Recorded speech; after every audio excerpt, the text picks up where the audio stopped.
Hello, everyone. My name is Bill Coughlin, and welcome to First Person Civil War Podcast, which retells the stories of the soldiers and officers on the ground in the battles of the Civil War. Episode 43 is entitled Sergeant William H. Tunnard and the 3rd Louisiana at the Battle of Wilson's Creek, and relies on his book, The History of the 3rd Regiment Louisiana Infantry, which he privately published in 1866. William H. Tunnard was born in New Jersey in 1838 to William F. Tunnard from New York City. While still a child, William's father moved his entire family west to Illinois, then finally south to New Orleans by 1842. By 1860, William Tunnard's family had moved to Baton Rouge, where his father became a wealthy mechanic. Following John Brown's raid on Harper's Ferry, William Tunnard decided to join the Pelican Rifles, which was a militia company that formed on 25 November 1859 in anticipation that a war was on the horizon.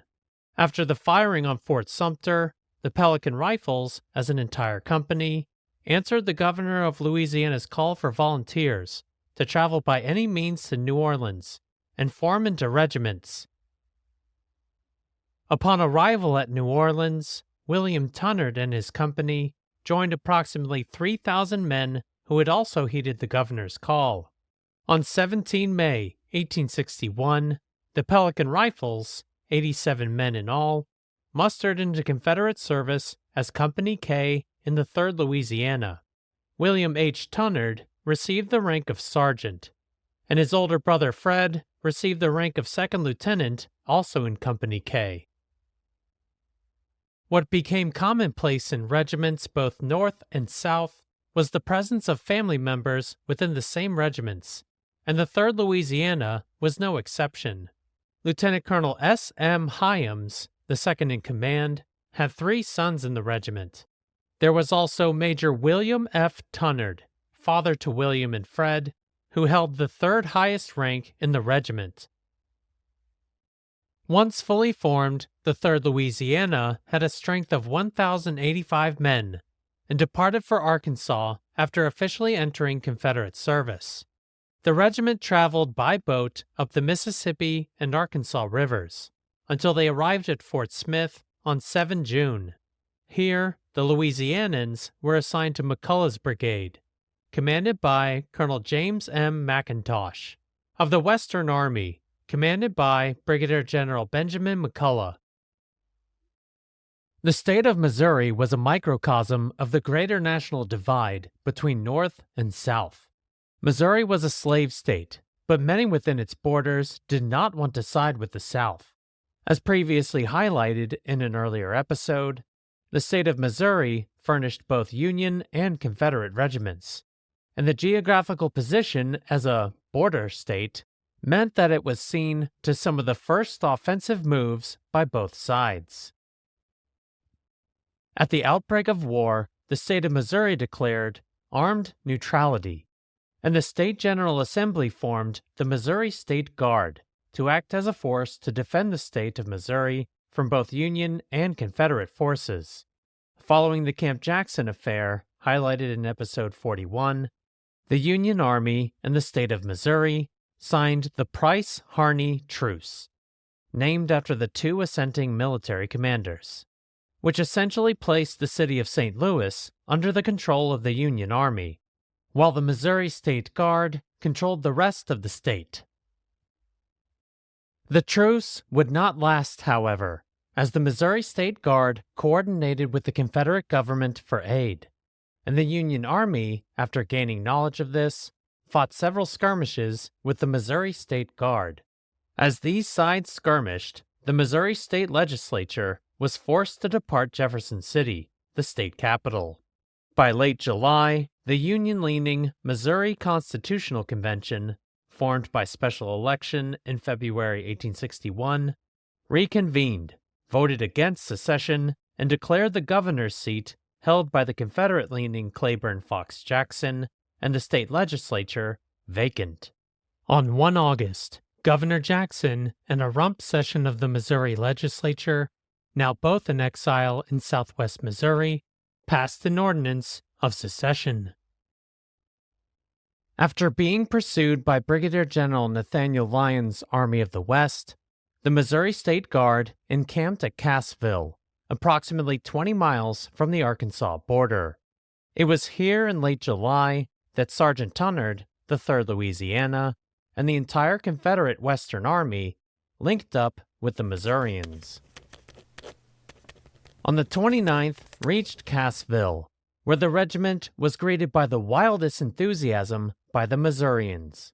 Amid vociferous cheers, the thunder of artillery, and waving of banners, the regiment marched past the camp of the state troops, eliciting numerous remarks of praise and admiration by their steady and regular tread and their deportment as a disciplined body of troops. The Missouri State Guard combined with the Western Army and now had a numerical superiority over the pursuing Union Army of approximately 2 to 1. But Brigadier General Lyon did not know this fact until he skirmished with the Confederate Army on 2 August at Doug Springs, before retreating to Springfield. On the night of 4 to 5 August, the Confederate Army marched closer towards Springfield, and Sergeant Tunnard and the 3rd Louisiana, with little intelligence on the exact position of the enemy, expected a fight at any time. Tramp, tramp, tramp. Firm and undaunted, the army proceeded on its perilous journey like a band of dark spirits, over the hard and rocky road, accompanied by the dull rumbling of the artillery carriages over hills, along a road skirted by dense underbrush and tall trees, and through those narrow defiles the army proceeded. That was a night that tried men's souls. Although moving forward in momentary expectation of being attacked, nothing special occurred. As the first roseate hues of morn tinged the eastern horizon, our advance came upon the picket of the enemy, who were so completely taken by surprise that they precipitately fled, leaving behind them coats, provisions, and utensils. The Confederate Army established a camp along Wilson's Creek, which is southwest of the town of Springfield. With this night movement, Brigadier General Lyon wrote to Major General Fremont, the commander of the Department of the West, of his plans to depart within the next few days. Before he could depart, Brigadier General Lyon planned an attack upon the Confederates on 10 August, to ensure no pursuit of his army as it retreated north. The Confederate Army also planned an attack for 10 August, but ultimately canceled due to a thunderstorm. Sergeant Tunnard and the 3rd Louisiana went to sleep, unaware of a blunder in the army that guaranteed a Union surprise attack the next day. At 9 o'clock, the order for an advance was countermanded, but the troops required to hold themselves in readiness to march at a moment's notice.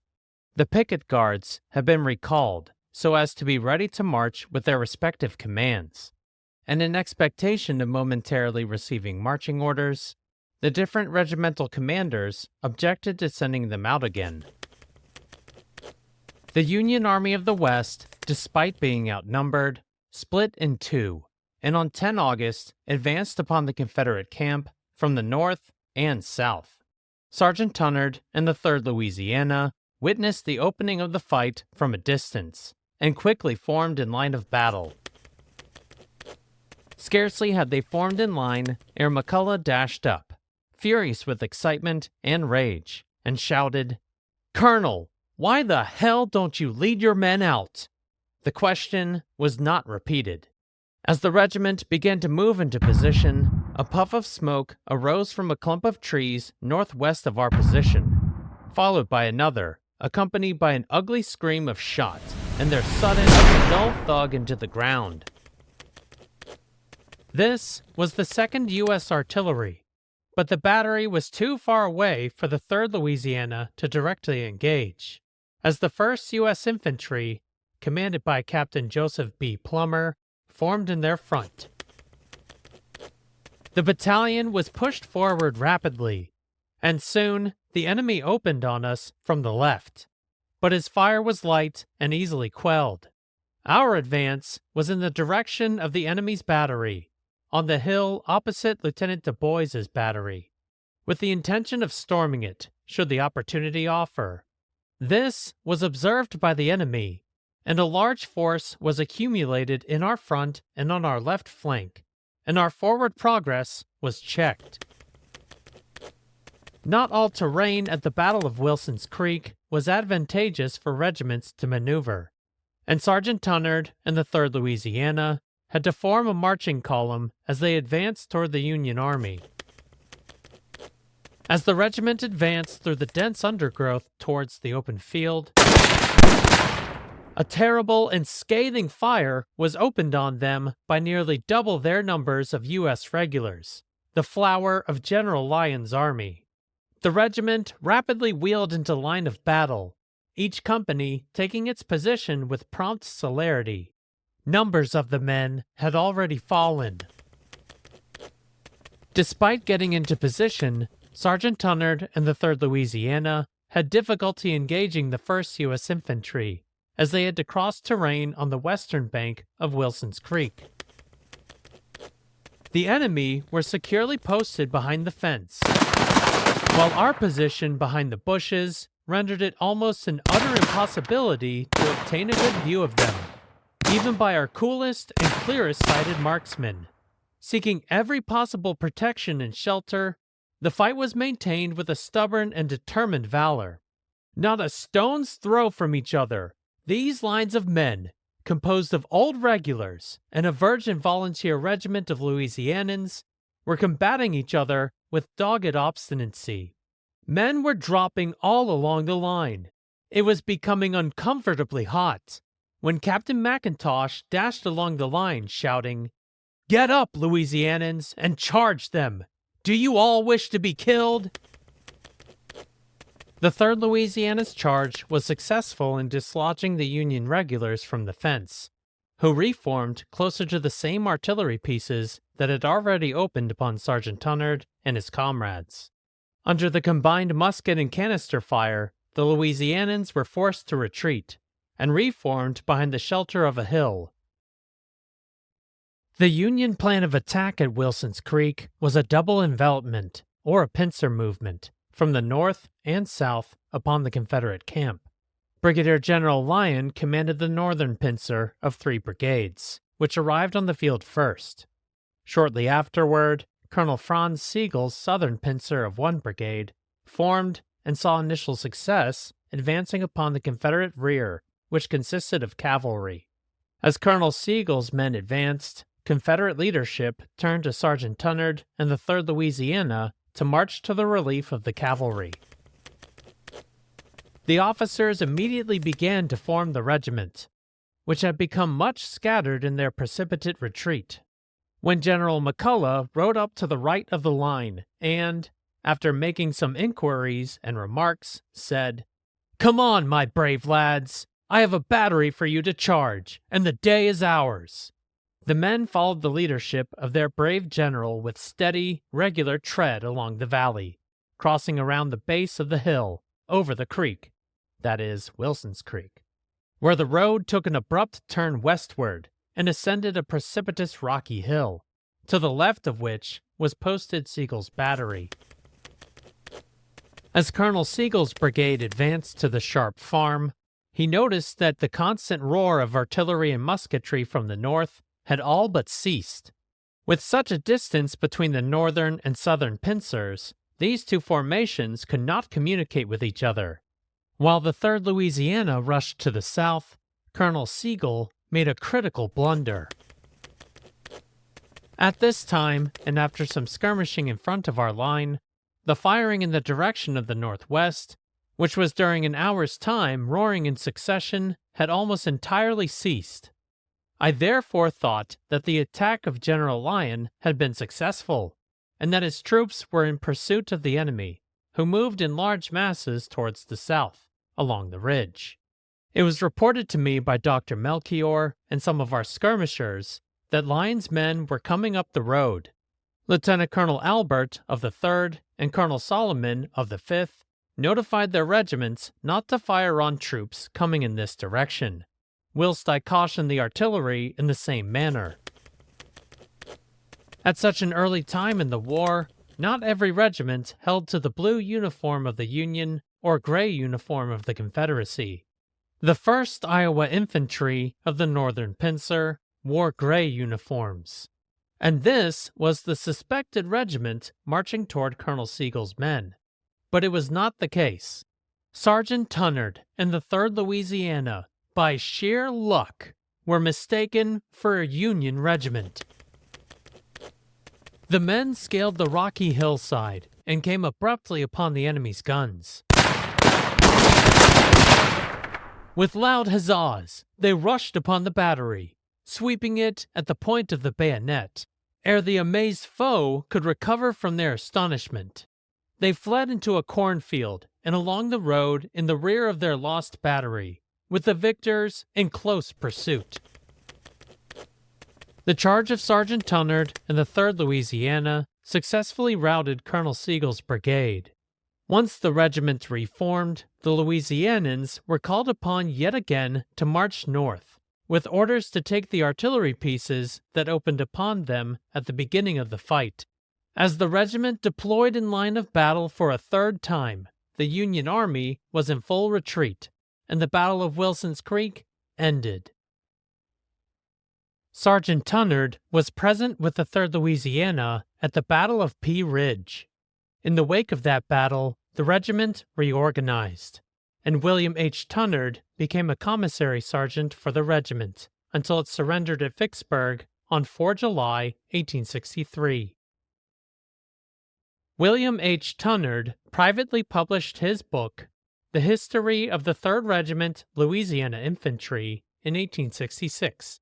And was adamant in that his book was simply a retelling of a soldier's story from the ranks.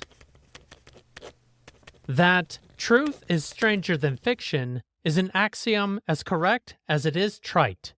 Thus I claim for these pages of history a strict adherence to truthfulness in recording actual occurrences, facts garnered from the great and bloody drama of the late war, around which lingers the halo of imperishable glory, possessing all the fascination and interest of romance. This record has been dotted down on the long and weary march, in the quiet camp, within breastworks and besieged strongholds, before and after the fierce conflict and deadly strife. A correct record of events as they actually occurred, they are presented to the public. Thank you for listening to the 43rd episode. The link to Sergeant Tunnard's book and to social media accounts are now available on the podcast website, firstpersoncivilwarpodcast.com. On Facebook, Instagram, X, and LinkedIn this week, you will find a picture of William H. Tunnard in 1866. Just a quick announcement, the next episode publishes on 2 April. For the rest of March, my schedule is becoming quite busy, and I am unable to publish an episode at that time. Thank you for your understanding. On 2 April, Major James H. Kidd, commander of the 6th Michigan Cavalry, provides next episode's first-person account at the Battle of Yellow Tavern. My name is Bill Coughlin, and thank you for listening to First Person Civil War Podcast.